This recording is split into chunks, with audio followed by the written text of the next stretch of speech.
దేశవ్యాప్తంగా బక్రీద్ వేడుకలు ఘనంగా జరుగుతున్నాయి.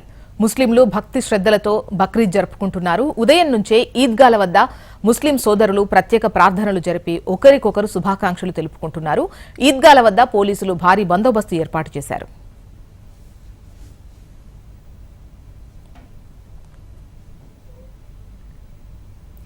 దేశవ్యాప్తంగా బక్రీద్ వేడుకలు ఘనంగా జరుగుతున్నాయి.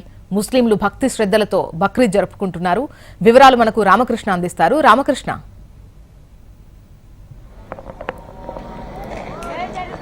జ్యోత్స్న, ఏదైతే రంజాన్ పండుగ తర్వాత అతిపెద్ద పండుగ బక్రీద్ చెప్పుకోవాల్సి ఉంటుంది. రంజాన్ వచ్చిన 70 రోజులకి బక్రీద్ అయితే రావడం జరుగుతుంది. ఇక నగరంలోని అన్ని ఈద్గాల వద్ద కూడా పెద్ద సంఖ్యలో ముస్లిం సోదరులంతా వచ్చి నమాజ్ అయితే చేసుకోవడం జరుగుతుంది. ఇప్పటికే మనం మాదాపూర్లోని నమాజ్ దగ్గర ఉన్నాం. ఇక ఏదైతే ఈద్గా దగ్గర ఉన్నాం, మొత్తం కూడా ఇప్పుడే కొద్దిసేపటి కిందటే నమాజ్ పూర్తవడం జరిగింది. పెద్ద సంఖ్యలో ముస్లిం సోదరులంతా కూడా రావడం జరిగింది. వాళ్ళు ఇక్కడ భక్తి శ్రద్ధలతో ఈద్గా ఏదైతే మొత్తం కూడా దర్గా నమాజ్ చేసుకుని ఇక్కడి నుంచి అయితే వెళ్లడం జరిగింది. ఇలా మొత్తం 5 సార్లు అయితే నిర్వహిస్తామంటూ కూడా ఇప్పటికే ఈద్గాకి సంబంధించిన పెద్దలు అయితే చెప్తున్నారు. మరోవైపు వచ్చే పెద్ద సంఖ్యలో నమాజ్ చేసుకోవడానికి ముస్లిం సోదరులు వస్తారు కాబట్టి వాళ్ళకి ఎలాంటి ఇబ్బందులు తలెత్తకుండా ఏర్పాటు చేసినట్టు మసీదులకు సంబంధించిన పెద్దలు ఎవరైతే ఉంటారో ఇమాంలు వాళ్ళైతే చెప్పడం జరుగుతుంది. మరోవైపు పోలీసులు కూడా ప్రత్యేక బందోబస్తుని ఏర్పాటు చేయడం జరిగింది. ఎందుకంటే పెద్ద సంఖ్యలో ఇక్కడికి రావడం జరుగుతుంది కాబట్టి ట్రాఫిక్ కి తదితర ఎలాంటి ఇబ్బందులు లేకుండా ప్రత్యేక ఏర్పాట్లను అయితే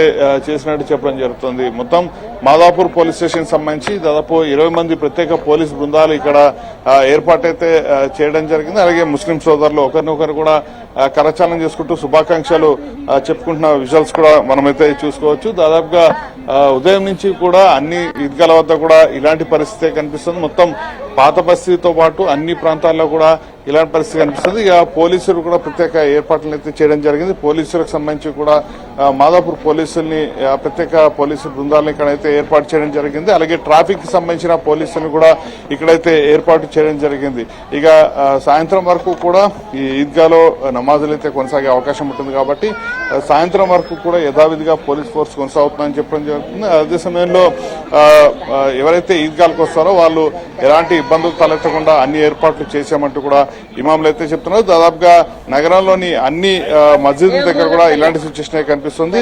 త్యాగానికి గుర్తుగా ఈ పండుగనైతే చేసుకోవడం జరుగుతుంది కాబట్టి ఈ పండుగకి సంబంధించి కూడా ఎవరైతే వాళ్ళు ఎక్కువగా కూడా గొర్రెలు బక్రీద్ అనగానే గొర్రెలకు సంబంధించింది కాబట్టి గొర్రెల్ని కొంత వాళ్ళు ఎవరైతే ఇక ముస్లిం వాళ్ళు ఉంటారో వాళ్ళకి కూడా కొంత వరకు అయితే ఇవ్వడం జరుగుతుంది. ఓవరాల్ గా చూసుకుంటే గ్రేటర్ పరిధిలోని అన్ని మస్జిదుల వద్ద కూడా సందడి వాతావరణం అయితే నెలకొంది. జ్యోత్స్న.